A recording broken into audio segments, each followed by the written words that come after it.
2026 మరియు 2027 సంవత్సరంలో UPSC civil services exam రాయాలనుకునే వాళ్ళకి సిఎస్బిఐఎస్ అకాడమీ ఒక ఎర్లీ బ్యాచ్ స్టార్ట్ చేస్తుంది. ఈ ఏప్రిల్ అంటే ఈ నెల 23వ తారీఖు నుంచి ఈ బ్యాచ్ స్టార్ట్ అవుతుంది. ఇది పీసీఎం కోర్స్ అనమాట. అంటే prelims come mains complete course. ఇది దాదాపు 11 నెలలు ఉంటుంది. ఈ కోర్సులో అన్ని సబ్జెక్ట్స్ కవర్ అవుతాయి. ఇది ఆఫ్లైన్లో సిఎస్బిఐఎస్ అకాడమీకి వచ్చి చదువుకోవచ్చు, లేదా ఆన్లైన్లో కూడా ఈ కోర్స్ యాక్సెస్ చేయొచ్చు. దీనికి సంబంధించిన డీటెయిల్స్ ఈ వీడియో పైన డిస్ప్లే అవుతున్న ఫోన్ నెంబర్స్ కాంటాక్ట్ చేసి కనుక్కోవచ్చు.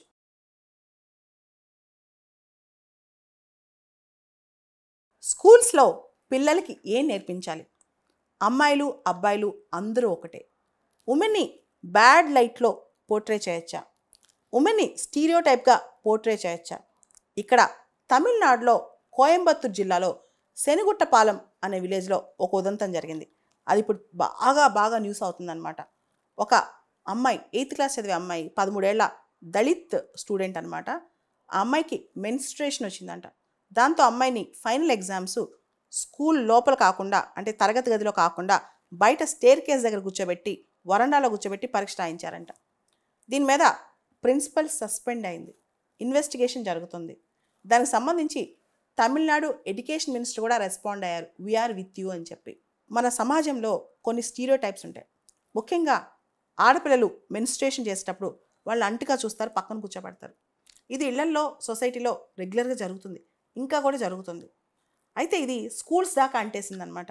స్కూల్స్లో అది తల్లి ఇన్సిస్టెన్సో స్కూల్ ఇన్సిస్టెన్సో పక్కన పెడితే, స్కూల్స్ అనేవి రిగ్రెసివ్ థాట్స్ని, రిగ్రెసివ్ ఐడియాస్ని ప్రమోట్ చేయకూడదు. స్కూల్స్ అనేవి స్టీరియోటైప్స్ని ప్రమోట్ చేయకూడదు. స్కూల్స్ అనేవి ఒక బయాలజికల్ ఫినామినా, ఏదైతే ఆడపిల్ల సహజంగా జరుగుద్దో దాన్ని స్టిగ్మటైజ్ చేయకూడదు. అదేవిధంగా స్కూల్స్ అనేవి హ్యూమన్ డిగ్నిటీ, మనుషుల యొక్క డిగ్నిటీకి వ్యతిరేకంగా ప్రవర్తించకూడదు అనమాట. దాంతోపాటు స్కూల్స్లో ఈ వివక్ష వల్ల మిగతా పిల్లలకు కూడా ఇలా చేయొచ్చేమో, ఇదే కరెక్ట్ పద్ధతేమో, ఇదే కరెక్టు. అంటే స్కూల్స్లో ఎడ్యుకేషన్ నేర్పిస్తాం కదా, ఎడ్యుకేషన్ నేర్పించేటప్పుడు ఇలాంటివి చూపిస్తే స్కూల్స్లో మిగతా పిల్లలందరికీ ఎటువంటి ఎగ్జాంపుల్స్ అవుతాయి, ఎటువంటి రోల్ మోడల్స్ మనం తయారు చేస్తాం. దాంతోపాటు స్కూల్స్ అనేవి సైంటిఫిక్ టెంపర్, అంటే ఏదైతే శాస్త్రీయత ఉందో, ఏదైతే రేషనాలిటీ ఉందో వాటిని ప్రమోట్ చేయడానికి ఉండాలి. అంతేకాని ఆచారాలు, మూఢనమ్మకాలు ఇవి ప్రమోట్ చేయడానికి స్కూల్స్ ఉండవు.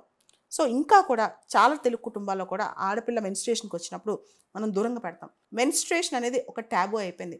సహజ సిద్ధంగా జరిగే ఒక జీవ ప్రక్రియను కూడా ఒక ట్యాబులా చేసి అమ్మాయిల్ని ఆ టైంలో బయట కూర్చోబెట్టడం, సపరేట్గా కూర్చోబెట్టడం ఎంతవరకు సబబు?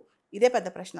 ఇంకో పక్క నిర్భయ ఉదంతం తర్వాత జస్టిస్ వర్మ కమిటీ స్కూల్స్లో సెక్షువల్ ఎడ్యుకేషన్ ఉండాలని చెప్పింది. ముఖ్యంగా సెక్షువల్ హెల్త్ కానీ, రీప్రొడక్టివ్ హెల్త్ కేర్ కానీ, సెక్షువల్ హైజీన్ కానీ, ఇలా చాలా వాటి మీద స్కూల్ దశ నుంచే, పాఠశాల దశ నుంచే కూడా పిల్లల మైండ్లో అవగాహన తీసుకురావాలని ఒక పక్క చెప్తుంటే, ఇంకో పక్క స్కూల్స్లో ఇలాంటి menstrual taboos, social stigmas continue అవుతున్నాయి.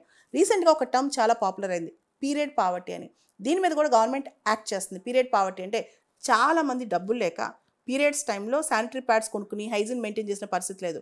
రాజస్థాన్ గవర్నమెంట్ కూడా ఒక స్కీమ్ లాంచ్ చేసింది, శక్తి ఉడాన్ యోజన అని చెప్పి. మహిళలకు ఆ టైంలో శానిటరీ ప్యాడ్స్ ఇవ్వటం. చాలా రాష్ట్ర ప్రభుత్వాలు పీరియడ్ హైజీన్ కోసం కృషి చేసి, ఆ ఎడ్యుకేషన్ కూడా అవేర్నెస్ కోసం కృషి చేస్తుంటాయి. ఇంకో పక్క పీరియడ్స్ని ఒక ట్యాబులాగా పెట్టి స్కూల్స్లో అమ్మాయిలు పక్కన కూర్చోబెట్టడం ఏంటి అనేది పెద్ద ప్రశ్న. 2047 కల్లా మంది అభివృద్ధి చెందిన దేశంగా ఉండాలనుకుంటున్నాం. వికసిత్ భారత్ దిశగా అడుగులు వేస్తున్నాం. దానిలో ప్రధానమైన భూమిక నారీ శక్తి. 2 చేతులు కలిస్తేనే చప్పట్లు అవుతాయి. ఆర్థిక వృద్ధిలో కానీ, భారతదేశం అభివృద్ధి చెందాలన్నా కానీ మహిళలు ఖచ్చితంగా పాత్ర పోషించాలి. ఇలాంటి టైంలో ఇంకా ఇలాంటి సోషల్ స్టిగ్మాసు, ఇలాంటి ట్యాబూస్ కంటిన్యూ అయితే, స్కూల్స్లో ఇలాంటివి అంటే మెన్స్ట్రువల్ ట్యాబూస్ కంటిన్యూ చేస్తే భవిష్యత్తు ఎలా ఉంటుంది భారతదేశం అనేది మనం ఒకసారి ప్రశ్నించుకోవాలి.